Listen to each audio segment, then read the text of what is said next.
Hello, We're there. everybody. Welcome to the Trump Tyranny Tracker with Olga Lautman, the creator of the Trump Tyranny Tracker. And I'm Zev Shalev from narrative.org.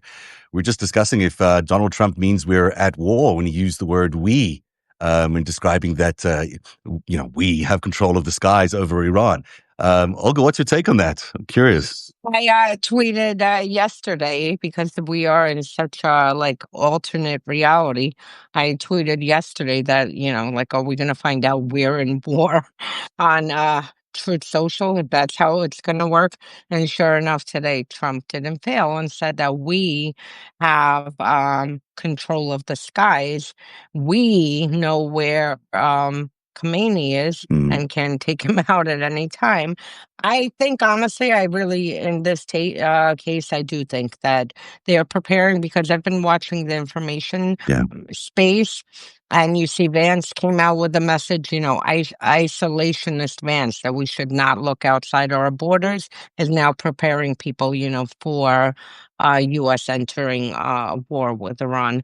You have Trump doing the same, and you have, his, his allies. I mean, we should do a separate show Mm. on the whole situation and the information warfare and the fractures in within his party. I mean, it's fascinating. And they've certainly been moving a lot of military hardware into the region. It's Yeah. very noticeable over the last few days. There's aircraft carriers being moved into the Middle East. There's lots of refueling planes that are being positioned there. So it looks like they're preparing for something bigger and more significant. If we're at war with Iran without authorization from Congress or anything like that, it's an awful set of circumstances we find ourselves in. We all know how coordinated Bibi and Trump really are. I mean, they like to pretend sometimes that they're not coordinated, but they are, built from the same machine and attached at the hip. So that's an interesting story for us to keep following. There's another big breaking news story today. Brad Lander, the New York City Comptroller and a Democratic mayoral candidate, was detained by masked ICE agents outside Manhattan's immigration court today. Lander was escorting a defendant and asking to see a judicial warrant when agents swarmed and arrested him. I'll let you pick up the story from there because I just need to do something quickly. So yeah, Lander has been attending these hearings, and he's been very much involved in this. And sure enough, we are yet again in another situation where you see a Dem arrested or detained. I mean, it hasn't even been a week since it happened with Padilla. That was last Thursday. Actually, while we were on air, it happened. This happened right before we went on air. And it just shows you how lawless these, each federal agents are, because it feels like they got the instruction to go after Democratic officials. And it's the same that happens in Russia. And I can say it's not, in Russia, it's not as quick of a pace. You can collect it over the years of how opposition got taken away. But I can't recall that, in a matter of 2, 3 weeks, you've had now two judges arrested, congresswoman arrested, indicted, Dem mayor arrested, uh, Padilla detained, and now Lander detained. This is something they've been signaling right from the start of this policy, that they were going to get any officials, mayors, AGs, you name it, anyone who stands in the way of their ICE deportation. They said they will arrest. And now they've taken that threat and turned it into a reality with Lander being escorted away. He was, just asking for a warrant. I mean, it seems ridiculous. This is insane that he's asking for a warrant. And as he was doing that, agents swarmed and arrested him. His wife says he was looking for the legal documentation, and then federal agents just took him into custody. It's the first time that a major elected official has been detained for requesting to see a warrant. I mean, that's something, that anyone can ask. We're all allowed to ask for that, And again, I take issue with, besides the fact that Dems are being arrested left and right, with the fact, why are ICE agents wearing masks? I Mm. mean, this is America. You're not supposed to cover your face, your identity, your insignia. You're supposed to have very, very clear insignia identifying you so you can, if you do something unlawful, Americans have, who you are, and can document it and then go and, seek accountability.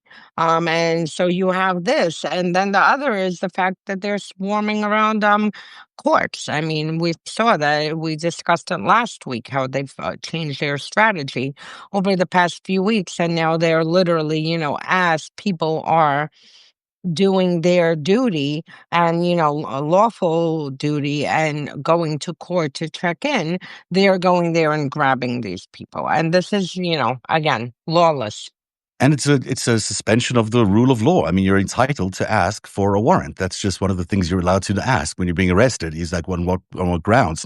So if he's asking that on someone who's he's helping escort to the courts, for him to be arrested for that simple, legal, lawful request is ridiculous. I mean, it's crossing every boundary imaginable, and really is authoritarian takeovers of the city. This is what they really are trying to do: is a power grab over these cities that are largely democratic.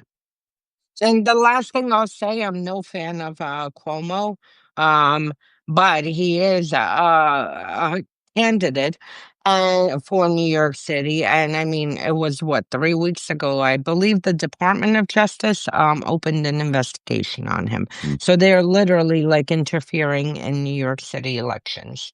And the other thing that happened yesterday, this is also from the Trump attorney tracker, is that Trump has ordered ICE to prioritize mass deportations specifically in Democratic run cities. So he's specifically targeting LA, Chicago, New York as Democrat power centers. That's what he's calling them. And that he says that they cheat in elections. Simultaneously, he's pausing enforcement at farms, restaurants, and hotels that rely on undocumented labor. It really is a deliberate targeting of your political opposition with policies that are directly affecting people's lives in a way that, is forever. Like these are incredible implications.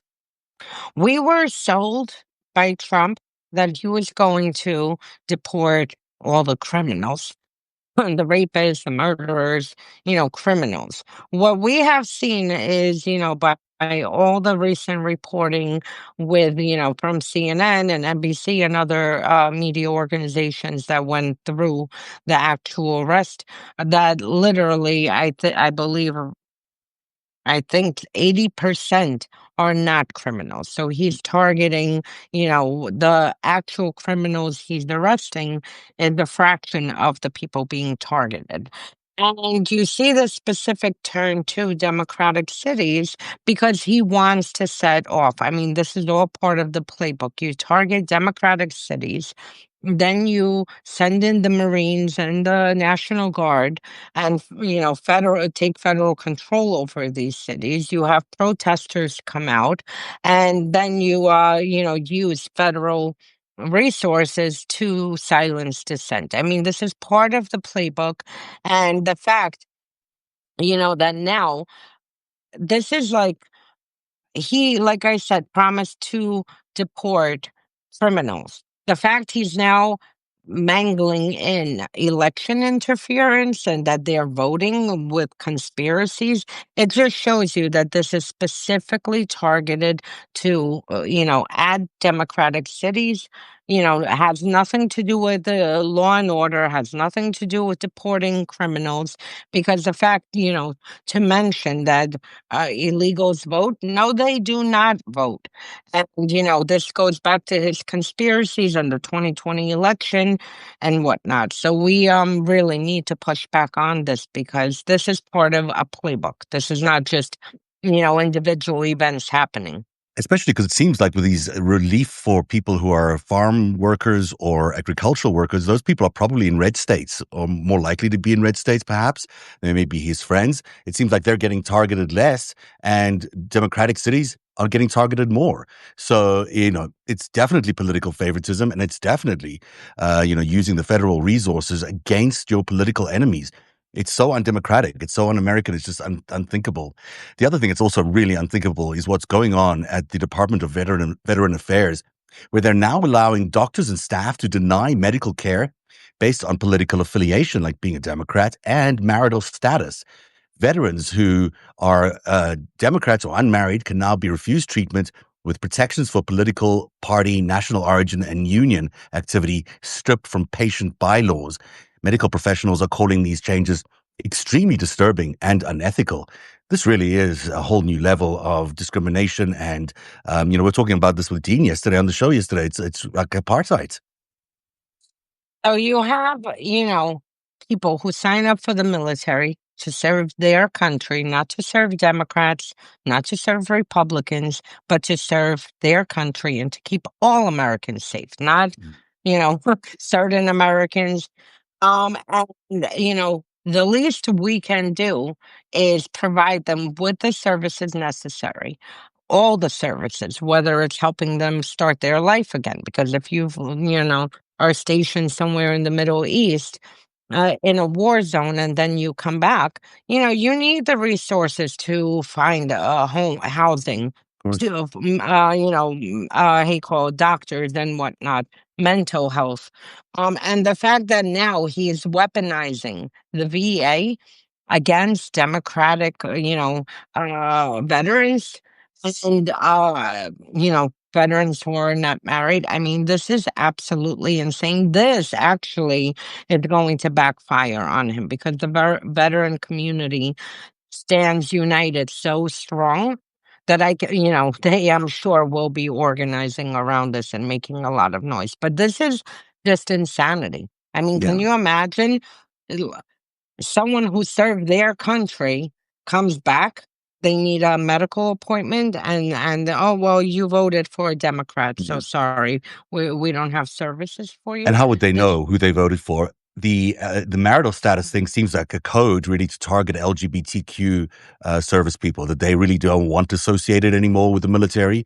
Despite years of service under various policies that have allowed gay and lesbian and trans people to serve in the military, now they're wanting to turn their back on the people who risked their lives for America, who served valiantly and heroically for America, and are just choosing to cut off services based on their identity, on their sexual identity. This is, beyond acceptable. This is just immoral, and it's also, uh, I mean, it takes us to this level of cruelty that we've seen as a fixture of these authoritarian governments, but this really is a whole new level of cruelty. I mean, these people could be disabled. They could be, suffering wounds that they suffered, and emotional wounds as well from being at war for this country, and now being refused treatment based on, perceived sexual identity or perceived political affiliation is appalling. And it also goes back to marital status, also goes back to their traditional values.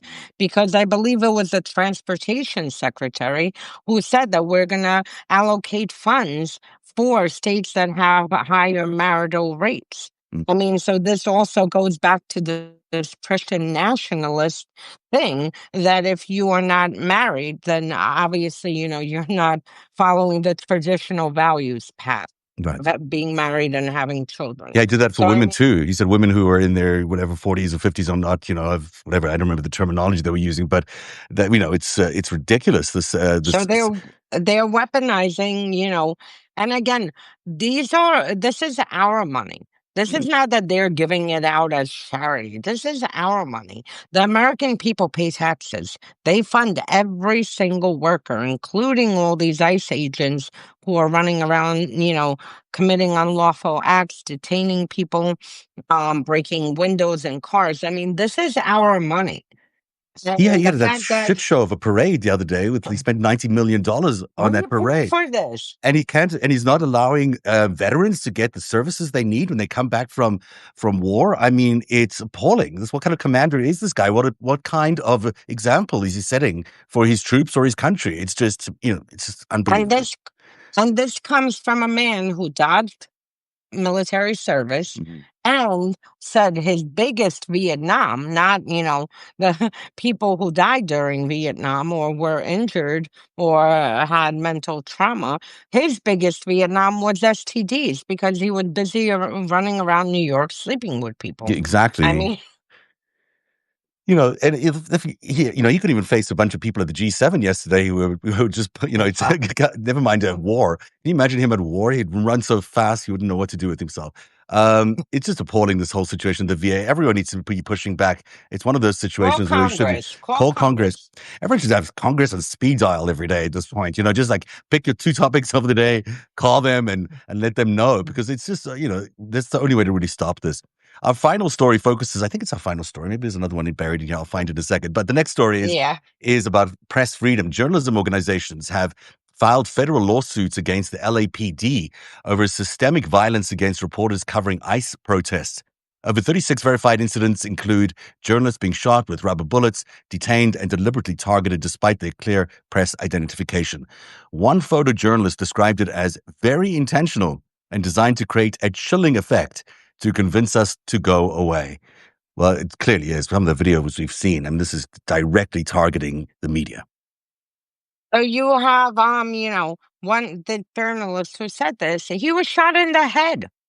I Yeah. mean, the police shot him in the head. And, we have now upwards of 36 cases of journalists who have been shot or sprayed or, abused by police. And I mean, this comes with the UN chief, which frankly, I'm not a fan of the UN either. But what humiliation that he at the same time, gave a speech yesterday and warned the U.S. to be careful and not commit violent acts against protesters. That this is undemocratic. So you have literally the whole world watching us as a banana republic where we have police unleashed, military unleashed, beating protesters, shooting, journalists who are there to document. This is their damn job, to go and document what is happening. And the fact they can't operate on U.S. city streets safely. I mean, this sounds like, Kyrgyzstan or It Russia really or, does.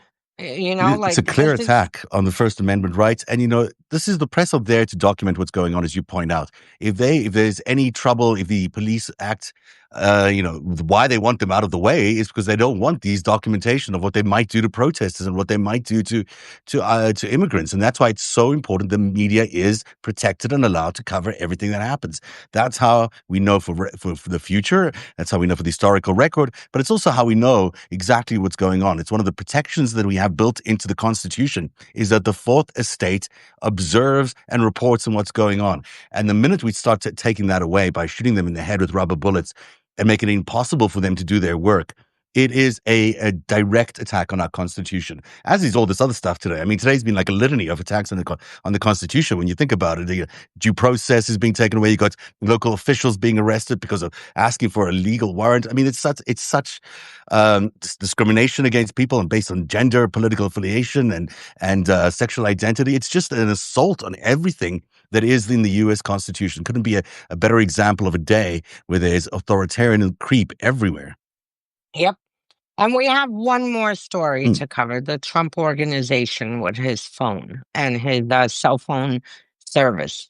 I don't know if you have that one. If I do not, I not. could walk it. I do Okay. not. So you're going to have to So, do Trump organization yesterday announced that they will be offering cell phone service. Uh, I never saw the story. I Because mean, everyone I wants a would Trump never. phone. I'd love to have a Trump No, so phone. they're gonna offer a phone, a Yeah. Trump phone, Yeah. also cell phone service. I mean, Okay. frankly, I think every one of us is, smart enough not to sign up to their service unless Yeah. you really want to be surveilled. I Yeah. mean, even more so than we already are. But, besides the corruption aspect of this, the reason I brought this story because, I saw yesterday everyone making jokes about this Yeah. $4.99 phone and, the service that he's going to be offering. But if you remember, just a few weeks ago, we were sitting here and I documented that Trump was threatening Samsung and Apple with tariffs. Mm. So at the same time that Trump is in control of all our agencies, threatening the main phone, companies and providers. You have him now entering the market. So he basically can put Apple under investigation to kill the US market, has the power to put, Samsung under investigation to kill the US market. At the time, he had threatened 25% tariffs on both companies if they don't bring their production to US. I can promise you his 499 phone is not going to be made in US unless it's some No, kind it's of a not. It's plastic uh like toy phone. But going to the be made. fact that Yeah. he uses the levers of, a treasury and, all the agencies to threaten competition. I mean, next, I promise you, I mark my words, in a month or two, we're going to be sitting here and talking about how, T-Mobile, Verizon are under It's not investigation even. for It's not something. even. It's not even that theoretical when you look at what he's done with Nippon and the purchase of U.S. Steel. I mean, he's given the president of the United States, currently himself, a lot of authority about what U.S. Steel can do under its new ownership. So every decision needs to go through him. This is not how capitalism in America works. The president is not This meant is to this is actually well, not communism. well, it is It's like that. communism Yeah, because under the Soviet Union, all state companies were under the government. Now they're partially nationalized. Some are 50% private, 50% public. But Putin has been nationalizing more companies and taking them over. So I mean, and it's yeah, exactly this like is. China. China operates like this all the time. They have people from the Communist Party of China on every board, on every company. There's a little piece of it that belongs to the CCP. And if that's the country that America is becoming, then we are no better than China. If the president of the United States can use the levers of his office to charge tariffs to some companies while at the same time enriching himself, as a shareholder in these companies. I mean, this is appalling. It's the end of capitalism as we know it. And it's really devastating to America. I mean, this takes away the reason America is held up as a gold standard in the world for reliability and transparency and all those other things. This takes it all away when he does all these things. This story, I mean, it has just so many angles to Mm. cover because Russia had, cell phone providers. I can tell you every single cell phone provider has Russia's federal security services Oh yeah. embedded within the company. So that means every phone call you make, every conversation you have, everything is tracked. And at any moment, they can, tap into your phone and listen to what you're saying, who you're texting, and whatnot. So this has so many like this Trump deal, and like I said yesterday, everyone's mocking it and laughing, and I'm like, this is extremely serious because this literally is a playbook out of Russia, where you have, the oligarchs who own and get, good contracts and own good industries. They're intertwined with security services. And then you have the Kremlin using, federal agencies to intimidate anyone else in order for them not to enter the market or have a fair share at the market. Yeah. So the fact that this just one, story, and then you have obviously the mockery that 499, he's going to be making this himself in China. But it's why there are only like five people that own everything in Russia, and it's the same thing's beginning to happen here. Like Elon Musk owns everything now. He's a conglomerate of all these different companies, and there'll be one or two more of those, and they'll have large empires, but they'll all ultimately report up to the king, and that's it. Everybody else who thinks they're going to have an equal share at the opportunities of America is just misguided in this new America. This is the end of capitalism as we know it. This is about oligarchy and monarchy. And with Palantir, they do not. Not as far as I know. Someone just asked if Palantir has ways to access our phones and computers. At Good least question. now they I do. don't know. I don't know anymore. I mean, you should read my story, my new story about what Palantir and Starlink did during the elections, during that emergency. It's beginning to look very, very concerning. Obviously, what happened during that process. But in that, one of the At questions this I moment, that they but they do not. They do not at the no, moment. at this moment they do not, because even the FBI needs to get a warrant to present to a Verizon or T-Mobile to get phone records. So But at what the we moment, discovered is that the Starlink has emergency since October has emergency access to all the cell phone networks because they were offering it to hurricane victims during that whole period until, I don't know if it ended even. So that might be ongoing still, that they can actually access without any oversight, the cell phone networks of America directly through Starlink. Now, that doesn't give them access to your phones or your data, but it does give them access to the networks. What could they do with all that data that they're getting out of there? I don't know. That's a whole other level. But that's, people should check out the story at narrative.org and about all the stuff we're finding out about what's going on with the election and Starlink and Palantir. That is the Trump Attorney Tracker for today. We are going to be back tonight at 8 p.m. because we have another great edition of our seminar, Authoritarianism 101. We're going to be taking a look at creating the enemy and another topic, which I know you'll tell me about in a second. And it's going to be another really fun interactive session. We can't wait to hear from everybody because we got to hear everyone's stories from No King's Day as well. So tell everyone what we can expect tonight at 8 p.m. Oh, our meeting is at 8 p.m. Eastern time on Google Meet. We'll be discussing, the tactics that dictators use to seize control and maintain control. And they'll basically be creating enemies and also um taking over law enforcement. I think that's the one I put for today together. Someone just asked how do they find out if they're registered. Message me on Substack and I'll check to make sure. I'll be sending the links out at 7 p.m. So please, whoever registers, 7 p.m. would be an optimal cutoff because even up to last week, people were registering at like 8:05. Yeah. So please register, and then by 7:15, I'll send the Google Meet link. It's Eastern time, 8 p.m.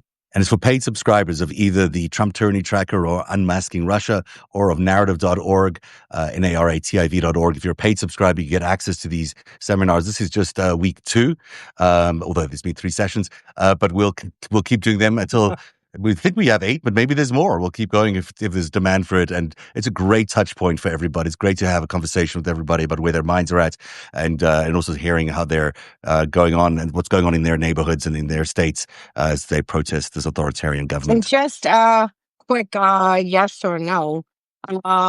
Would people be interested in having a similar seminar, like a 4 or 5 week session on disinformation, information warfare, and how to combat it?